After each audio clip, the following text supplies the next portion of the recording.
नमस्कार, स्पोर्ट्स 9 में आप सभी का स्वागत है। मैं हूं शिवेंद्र, मेरे साथ हैं मेरी सहयोगी अलका। और हमारे पास जो खबर है वो केकेआर के फैंस के लिए बिल्कुल भी अच्छी खबर नहीं है। 2024 की चैंपियन टीम इस तरह से धराशायी होगी, इस तरह से टूर्नामेंट के बीच रास्ते में जब तक पहुंचा है वहीं पर एकदम फेडेड दिखने लगेगी, ऐसा तोड़ती हुई नजर आ रही है सर। एग्जैक्टली, दम तोड़ती हुई दिखाई देगी। ऐसा सोचा नहीं था लेकिन हुआ यही है। क्या हुआ गुजरात के मैच में, किस तरह से गुजरात ने हराया कोलकाता को, ये सब कुछ इस शो पर डिस्कस करेंगे। सबसे पहले खबर बता देते हैं आपको। खबर यह है साहब कि अपने ही घर में केकेआर की टीम ने दम तोड़ दिया है, अलका के शब्दों में कहा जाए तो, और मेरे हिसाब से कहा जाए घुटने टेक दिए।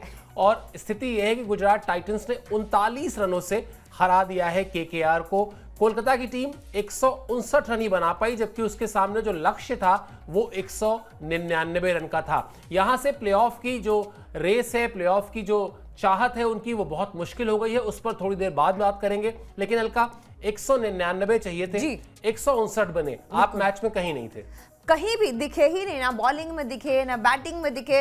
मतलब मैच इतना बेरंग, इतना बोरिंग बना दिया कोलकाता ने कि बिल्कुल उनको ऐसा लग रहा था कि गुजरात को जैसे उन्होंने बुलाया हो। और मेहमान नवाजी की तो हमारे यहाँ रिवायत है ही, मेहमान नवाजी में उन्होंने जीत गिफ्ट कर दी। कहीं से किसी बैट्समैन में, किसी बॉलर में ना कोई लय थी, ना कोई रंग था, ना कोई पैशन, ना ही कोई एंथ्यू। ऐसा लगा ही नहीं कि वो जीतने के लिए खेल रहे हैं। बिल्कुल वो जो कमिटमेंट होनी चाहिए। और सबसे बड़ी बात इसमें आप जोड़ लीजिए कि कोई साधारण टीम नहीं है ये। आईपीएल की 10 टीमों में बाकी की 9 टीम नहीं है। ये डिफेंडिंग चैंपियन टीम है, ये इस वक्त की चैंपियन टीम है। जिस टीम को मैदान में आपको हर तरफ वो स्पार्क दिखना चाहिए था, वो स्पार्क कहीं दिखा ही नहीं। इसीलिए जो बात अलका कह रही है, या जो मायूसी उनकी है केकेआर के फैंस के लिहाज से, वो यही है कि मैदान में आप कहीं थे ही नहीं। अगर 20 ओवर के फॉर्मेट में अगर आप 35 रन से ज्यादा से कोई मुकाबला हार रहे हैं, और लगभग कह सकते हैं कि 10-11 ओवर के बाद से ही आपने मुकाबले को छोड़ दिया है रन बनाने के लिहाज से, तो आप कहीं थे नहीं। चलिए अब बताते हैं कि किस तरह से प्लेऑफ की कहानी जो है वो मुश्किल हो गई। उसके बाद खिलाड़ियों की परफॉर्मेंस पर बात करेंगे। 2024 की चैंपियन टीम का 2025 में बुरा हाल देखने को मिल रहा है। कोलकाता नाइट राइडर्स की ये 5वीं हार है अलका, और इस सीजन में 8 मैच में से अब वो 5 हार चुकी है। यानी अब जो 5 मैच, अब जो 7 मैच बचे हैं, यहां से 6 मैच जो बचे हैं, उन 6 मैच में से 5 मैच जीतना जरूरी हो जाएगा। बिल्कुल सही बात है। बाकी बचे 6 मैच में 5 जीतना बहुत ही ज्यादा जरूरी हो जाएगा, वरना कहानी जो है उनकी खत्म होती नजर आ रही है। 2024 के चैंपियन टीम का 2025 में इतना बुरा हाल देख के हमें बहुत बुरा लग रहा है।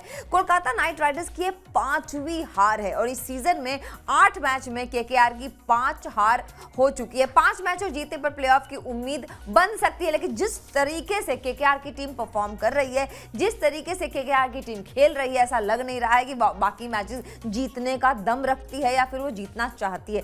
कोई भी ऐसा प्लेयर नहीं है जिसने हमें थोड़ा भी आकर्षित किया हो, जिसने कहीं से ये इंटेंट दिखाया हो कि नहीं हम मैच में हैं, नहीं हम मैच जीत सकते हैं। मतलब आज 199 रन बनाया जीटी ने, कोई इतने रन तो थे नहीं कि उतने रन बन नहीं पाते। आप छोड़िए जीतना तो रहने दीजिए, आप पास तक नहीं पहुंच पाए। ना ही बॉलर्स में वो इंटेंट दिख रहा है, ना ही बैट्समैन में दिख रहा है। बिल्कुल, और इसीलिए मैंने कहा ना कि 2024 की टीम का 2025 में बुरा हाल है। और यहां से जो मैं इक्वेशन समझाना चाह रहा था वो बहुत सिंपल है का।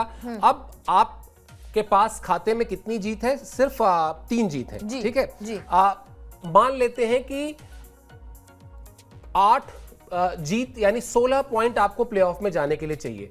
यहां से आपको 5 जीत अभी और चाहिए, जो हम बता रहे हैं। अब मैच आपके पास बचे हैं सिर्फ 6, यानी जो टीम 8 मैच में 5 मैच गंवा देती है, वो टीम अगले 6 मैच में 5 मैच जीत लेगी। इस परफॉर्मेंस से लगता नहीं है। मतलब क्रिकेट अनिश्चितताओं का खेल है, अनसर्टेनिटीज होती हैं, सब कुछ होता है, लेकिन इतनी भी नहीं होती कि मतलब हाँ बिल्कुल, तो वो मुश्किल लग रहा है। इसीलिए हम कह रहे हैं कि 2024 की जो चैंपियन टीम था उसका 2025 में बुरा हाल है। क्या हुआ बल्लेबाजी में, किस तरीके से, जो बात अभी अलका ने कही कि 199 रन था, कोई 299 रन नहीं थे, लेकिन रहाणे को छोड़कर बाकी बल्लेबाजों ने निराश किया। रहाणे ने 36 गेंद पर 50 रन जरूर बनाए, लेकिन उसके अलावा आप गुरबाज की बात कर लें, सिर्फ 1 रन बनाकर आउट हुए। सुनील नरेन की बात कर लें, 17 रन, आंद्रे रसेल 21 रन, और उसके अलावा वेंकटेश अय्यर भी 14 रन बनाकर आउट हो गए। और इसमें बड़ी बात यह है कि वेंकटेश अय्यर ने ये जो 14 रन बनाकर आउट हुए ना, 6-7 बार प्रयास किया उन्होंने आपने आउट होने बताया कि 6-7 बार तो प्रयास किया उन्होंने आउट ये जो होने का। कैरेबियन तड़का है आपकी टीम में, जो दो सबसे बड़ी आपकी यूएसपी है, सुनील नारायण, आंद्रे रसेल, बिल्कुल उनका रंग बहुत फीका दिखाई दिया। बेरंग, कुछ समझ में नहीं आ रहा है। वो खेलना चाहते हैं, खेलना नहीं चाहते, क्या इंटेंट है खेलने का। इतनी खतरनाक बॉलिंग तो जीटी से हो भी नहीं रही थी कि आंद्रे रसेल से एक बॉल भी नहीं लग रही थी। मतलब वो छक्का मारने की कोशिश कर रहे थे, वो बॉल कहीं जा ही नहीं रही थी, ऐसा तो लग ही नहीं रहा था। और अगर इतनी ही मुश्किल पिच थी तो आखिर जीटी ने 199 रन कैसे बनाए और आप उनके विकेट भी नहीं गिरा पाए। बिल्कुल बिल्कुल बिल्कुल। और नहीं, मान भी लेते हैं हल्का, कई बार होता है कि मैच जैसे जैसे आगे बढ़ता है बल्लेबाजी के लिए मुश्किल होती जाती हैं चीजें, लेकिन कीपिंग इन माइंड की आपने टॉस जीता था। बिल्कुल जीता था। अगर ये फैसला आपको मजबूरन करना पड़ा होता फिर भी बात समझ में आती है। आप शायद वो ट्रैक रिकॉर्ड पर चले गए कि साहब इस मैदान पर लक्ष्य का पीछा करके जीतने जाएंगे, ज्यादा जीतती हैं, इसलिए हम ऐसा करते हैं, हम लक्ष्य का पीछा करेंगे। और फिर उसके बाद आपने ये नहीं तय किया कि कैसे लक्ष्य का पीछा कैसे करेंगे, क्या इस तरह की बल्लेबाजी से करेंगे जहां पर आपको शुरुआत अच्छी नहीं मिली, फिर आपके पास मिडिल ऑर्डर में अजिंक्य रहाणे को आप छोड़ दीजिए तो उसके अलावा कोई आपको चला नहीं बिल्कुल। तो इसलिए कुल मिला जुलाकर आप जब एक अपने लिए मंजिल तय करते हैं, उस मंजिल पे चलने के लिए जो रोड मैप बनाते हैं वो रोड मैप दिखाई ही नहीं दिया। अगर ये हार 5 रन से होती, 10 रन से होती, तो शायद आप कह सकते थे कि वो जो बल्लेबाजी मुश्किल हो रही थी उसकी वजह से हो गई। लेकिन यहाँ तो बल्लेबाजी मुश्किल नहीं, ऐसा जैसे असंभव हो गई है बल्लेबाजी करना, ऐसी स्थिति भी नहीं थी। ये कहानी है पूरी। उसके अलावा गुजरात के गेंदबाजों ने क्या किया, उन्होंने की सूझबूझ भरी गेंदबाजी। सही बात है। उनकी गेंदबाजी का आपको हम डिटेल दिखाते हैं, इस अपडेट से आपको समझ में आएगा। गुजरात के गेंदबाजों की सूझबूझ भरी गेंदबाजी जो है ना, वो आज हमें देखने को मिली। प्रसिद्ध कृष्णा ने 4 ओवर में मात्र 25 रन देके 2 विकेट झटक लिए। राशिद खान ने भी आज 4 ओवर में 25 रन दिए और 2 विकेट लिए। बहती गंगा में सबने हाथ धोया है। साई किशोर ने 3 ओवर में मात्र सिर्फ ओनली 19 रन दिया और 1 विकेट उनको मिल गया। सिराज और ईशांत शर्मा को भी एक विकेट मिला, यानी कि सबको कुछ न कुछ मिला है। सारे बॉलर्स को सौगात मिली है विकेट की। गुजरात के गेंदबाजों की सूझबूझ देख के ऐसा लग रहा था कि कितनी स्ट्रैटेजी नेहरा ने बनाई होगी। आपने देखा किस तरीके से वो गोल गोल घूमते रहते हैं और शुभमन गिल के कान में पता नहीं कौन सा मंत्र फूंकते हैं, ऐसा मंत्र फूंकते हैं कि मतलब गुजरात मैचेस जीती चली जा रही है। बिल्कुल। और जिस तरह से वो तो बड़ा, अब मैं हालांकि मैं उसको संयोग ही मानूंगा कि वो आए और उन्होंने आकर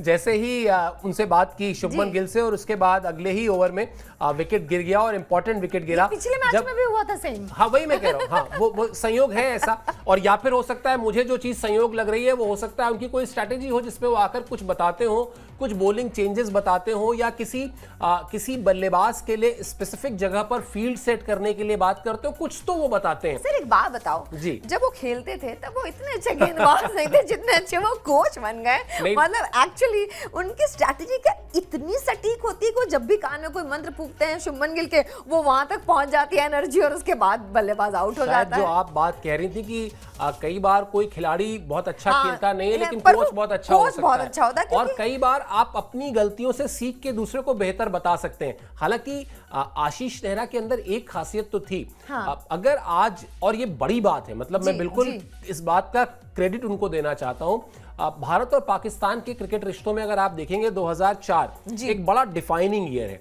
2004 से पहले के अगर आप रिकॉर्ड्स उठाकर देखेंगे सब कुछ पाकिस्तान के पक्ष में था, उनके पास ज्यादा जीत हुआ करती थी। 2004 में एक मैच होता है, कराची में खेला जाता है। आखिरी ओवर में 10 रन डिफेंड करने होते हैं। सौरव गांगुली नेहरा को बॉलिंग देते हैं, नेहरा वो 10 रन डिफेंड करते हैं। दैट टू जब मोइन खान बैटिंग कर रहे होते हैं। भारत उस सीरीज में पहला मैच जीतती है, फिर भारत वहां सीरीज जीतती है, फिर टेस्ट सीरीज जीतती है। और आप उठा के देख लीजिए 2004 के बाद से अब जो आंकड़े हैं वो भारत के पक्ष में ज्यादा बेहतर है। तो बहुत डिफाइनिंग मूवमेंट था। वैसा ही था जैसे जावेद मियांदाद ने जब शारजा में छक्का मारा था चेतन शर्मा को, कुछ वो उस तरह का मूवमेंट था जहां आखिरी ओवर में 10 रन आशीष नेहरा से एक्सपेक्टेड नहीं था। लेकिन उसके बाद आशीष नेहरा ने कई मैचेस में इस तरह का काम किया, बल्कि बाद में तो वहां पर चुटकुले में कहा जाता था कि थप्पड़ से डर नहीं लगता साहब, नेहरा से डर लगता है। तो नेहरा की एक खूबी तो है, और शायद इसीलिए बेहतर अपने आप को बहुत सारी चीजों में ऐसा होता है। आप अपने जीवन में भी देखेंगे अलका, बहुत सारे दोस्त आपके साथ आपके करियर की शुरुआत में आपको ऐसा लगा होगा कि साधारण सा है, लेकिन फिर बाद में आपको लगा होगा कि उसने बहुत एक्सेल किया, बहुत तरक्की की। तो कुछ कहानी नेहरा की वैसी ही है। और आपने तो बहुत माइन्यूटली ऑब्जर्व किया है कि आते हैं, कान में कुछ बताते हैं और फिर उसके बाद वो खेल हो जाते हैं। एक्टिव मतलब जब बैटिंग कर रही होती है गुजरात की टीम, अब वो आराम से बैठ रहे होते हैं, उनको पता है शायद कि मैं यहाँ पे मेरा कोई रोल नहीं है। बॉलिंग शुरू होती है और उनके दिमाग की बत्ती यूं जलती है और इतने एक्टिव हो जाते हैं। अच्छी बात है, टीम उनकी नंबर 1 पर और ज्यादा मजबूत हो गई है। हालांकि थोड़ी सी कसक शायद रह गई आज शुभमन गिल के उस शतक की, जहां पर वो शतक बन सकता था, लेकिन स्टिल मुझे लगता है बहुत हैप्पी होंगे, शतक बने ना बने, एक शानदार जीत मिली है। ऐसी जीत मिली है जो कॉन्फिडेंस देने वाली जीत है। किस तरह से शतक पे से चूके, किस तरह की पारी खेली, अलका बताइए। कप्तान शुभमन गिल शतक से चूक गए आज। 55 गेंद पर उन्होंने 90 रन बनाया, 10 चौके और 3 बड़े बड़े छक्के इसमें शामिल है और स्ट्राइक रेट 163.63 की रही। तो आज ठीक ठाक स्पीड में खेले हैं, धीरे बिल्कुल नहीं खेले हैं, जैसा कहा जाता है हमेशा गिल ने सीजन की ये सबसे बड़ी पारी खेल के बहुत सारे लोगों के मुंह पे ना एक ताला भी लगाया है और अब तक 3 अर्धशतक वो बना चुके हैं। सबसे बड़ी बात यह है कि जब गिल खेलते हैं ना तो पूरी एनर्जी उनके इर्द गिर्द यू ट्रांसफर होती है और इतना अच्छा लग रहा था उनको खेलते हुए देख के, क्योंकि बड़े दिनों बाद गिल मुझे लगता है सर अपने फॉर्म में नजर आए थे। एक अच्छे स्ट्राइक रेट के साथ उन्होंने अच्छा रन बनाया। हाँ, शतक बन जाता तो हम सबको बहुत अच्छा लगता, प्रिंस का शतक, पर कोई बात नहीं, मतलब जीत गए ना। बिल्कुल जीत गए, अच्छे मार्जिन से जीत गए और नंबर 1 की पोजीशन पे थी टीम, उस पे और ज्यादा स्ट्रॉन्ग हो गए। तीसरा अर्धशतक है सीजन का, सब कुछ अच्छा हो रहा है और वो जो बात हम लोग मैच के दौरान कर भी रहे थे, वो बहुत आकर्षक टीम नहीं दिखती है, उसमें बहुत बड़े बड़े नाम नहीं दिखते हैं, लेकिन वो क्रिकेट के जो बेसिक होते हैं बिल्कुल, बेसिक्स के साथ बिल्कुल उसको फॉलो करते हैं और इसीलिए ये जो जीत है वो बड़ी कन्विंसिंग दिखाई देती है और मुझे लगता है शायद शतक तो सूनर और लेटर आ ही जाएगा। बिल्कुल, जिस तरह से वो बल्लेबाजी कर रहे हैं, जिस तरह से वो जिस अंदाज में बल्लेबाजी कर रहे हैं, इस शतक को मिस करने का उन्हें कहीं से कोई अफसोस नहीं होगा, बल्कि खुशी इस बात की जरूर होगी कि एक अच्छी जीत मिली और उस जीत से उनकी टीम बहुत कंफर्टेबल सिचुएशन में। अब आप उस टीम के लिए कह सकते हैं कि हाँ, ये टीम प्लेऑफ में पहुंचने वाली है, इसमें और कोई उस लायक वो है, उसने हर मैच में वो चीज करके दिखाया है। ऐसा कुछ भी नहीं है कि लग बाई चांस हो गया, अरे ये लग चल गया, ये एक बल्ला चल गया, एक गेंद चल गई, ऐसा कुछ नहीं हुआ। मतलब टीम बहुत बोरिंग है, इसमें कोई शक नहीं है कि मैच देखने में मजा बिल्कुल नहीं आता उनका, लेकिन जब वो खेलते हैं तो उनका इंटेंट देख के लगता है कि ये जीतने के लिए खेल रहे हैं। बिल्कुल, एक खिलाड़ी की लेकिन और तारीफ करनी होगी। उसकी तारीफ तो मुझे तो ऐसा लग रहा है ना, मतलब नाम बताने की जरूरत नहीं, आप बिल्कुल तैयार हैं। बिल्कुल सर, वो क्या खा के आए हैं, इस लीग की शुरुआत जो उन्होंने की है, ऐसा क्या खाया है उन्होंने कि मतलब हर दिन हर बार इतने कंसिस्टेंट कैसे। चलिए अब बात कर लेते हैं, फिर जब इन्होंने तो नाम बताया नहीं, हम बता देते हैं। साई सुदर्शन की बात हो रही है, हालांकि उनका नाम इस वक्त हर तरफ चर्चा में है। तमाम सारे रिकॉर्ड्स उन्होंने कायम कर दिए हैं और बड़े माइलस्टोन टाइप वाले रिकॉर्ड है, छोटे रिकॉर्ड नहीं है। 36 गेंद पे 52 रन बनाए उन्होंने, 6 चौके 1 छक्का, 144.44 की स्ट्राइक रेट से सुदर्शन ने की बल्लेबाजी।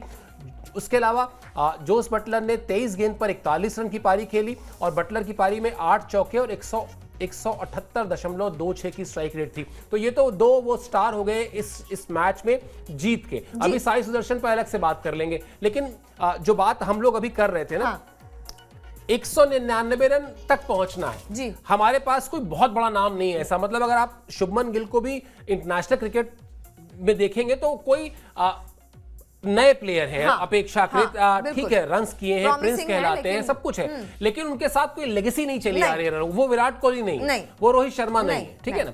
लेकिन वहां से आपने किस तरह से कंट्रीब्यूट किया, वहां साई सुदर्शन ने किया, वहां पे जोस बटलर ने भी किया, वहां पर उन्होंने खुद किया।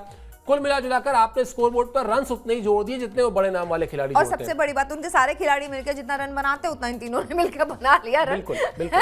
और इतनी सूझबूझ के साथ खेले। आप देख लीजिए, स्ट्राइक रेट भी 200 के पार किसी का भी नहीं है, सबका 200 के अंदर है, लेकिन उनको पता था कि इतने रन हम बनाएंगे, हम स्कोरबोर्ड पे प्रेशर बना सकते हैं। और गेंदबाजी तो इनकी, ये जो डिपार्टमेंट है ना गेंदबाजी का, वो नेहरा जी की वजह से मुझे लगता है बहुत फाइन ट्यून हुआ है। सर, प्रसिद्ध कृष्णा मतलब इतना रिफाइन बॉलर ये कभी ऐसे तो नहीं दिखाई दिए थे जिस तरह से वो इस वक्त परफॉर्म कर रहे हैं, इसमें कोई दो राय नहीं। और सबसे बड़ी चीज जो हम लोग हमेशा कहते हैं अलका की, टीम की जीत में ना जब आपको कई सारे स्टार्स दिख रहे हो, सिर्फ एक खिलाड़ी स्टार ना दिख रहा हो, अगर यहाँ पर अकेले शुभमन गिल आप कह दीजिए, क्या सिर्फ शुभमन गिल के 90 रन नहीं, यहाँ पर साई सुदर्शन है, यहाँ पर जोस बटलर है, यहाँ पर वो सारे बॉलर्स हैं।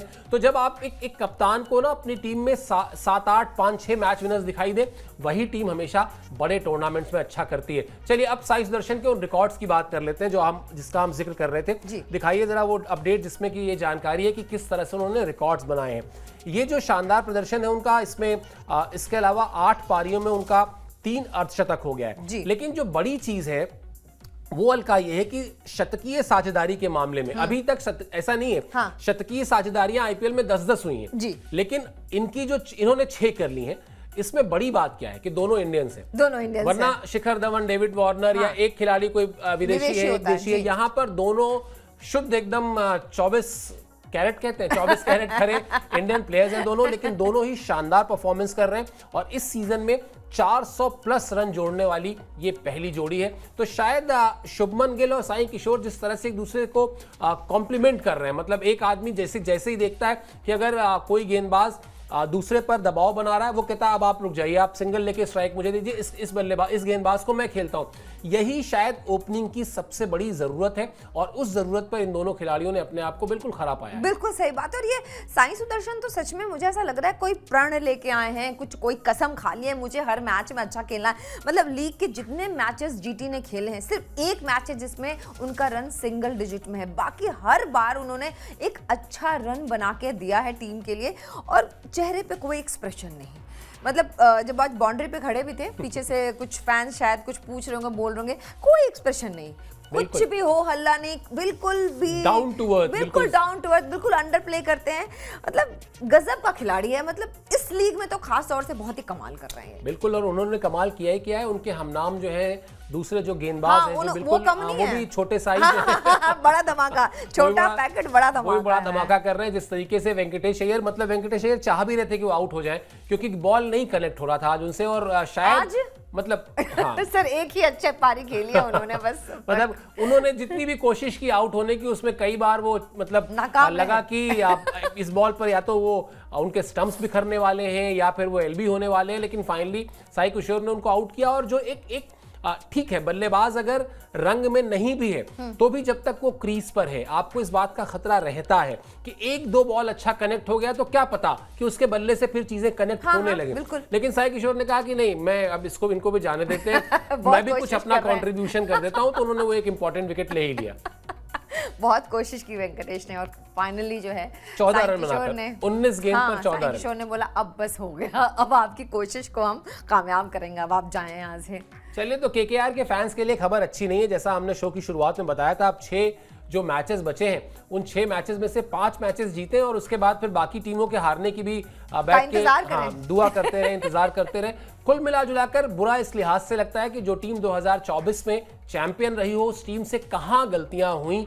क्या सिर्फ गौतम गंभीर का ना होना, क्या सिर्फ श्रेयस अय्यर का कप्तान के तौर पर ना होना इतना बड़ा फैक्टर है कि टीम की इतनी बुरी हालत हो गई? और या फिर जिसको कहते हैं कि चूंकि ये लीग एक ऐसी लीग है जिसमें विदेशी खिलाड़ी भी होते हैं, घरेलू खिलाड़ी भी होते हैं, इंडिया के इंटरनेशनल प्लेयर्स भी होते हैं, वो जो जेल होना चाहिए, वो जो सामंजस्य, बिल्कुल जो सामंजस्य तालमेल होना चाहिए, वो सब कुछ मिसिंग है। और उसी का नतीजा है कि अब फिलहाल ये टीम जो है वो बहुत ज्यादा मुश्किल में पड़ती हुई दिखाई दे रही है। बिल्कुल, चलिए इस शो में इतना ही। आप हमसे जुड़े इसके लिए बहुत बहुत शुक्रिया और आभार। लेकिन इस तरह के लगातार अपडेट्स के लिए स्पोर्ट्स 9 को सब्सक्राइब जरूर कर लीजिएगा। बिल्कुल सही बात है। Thank you.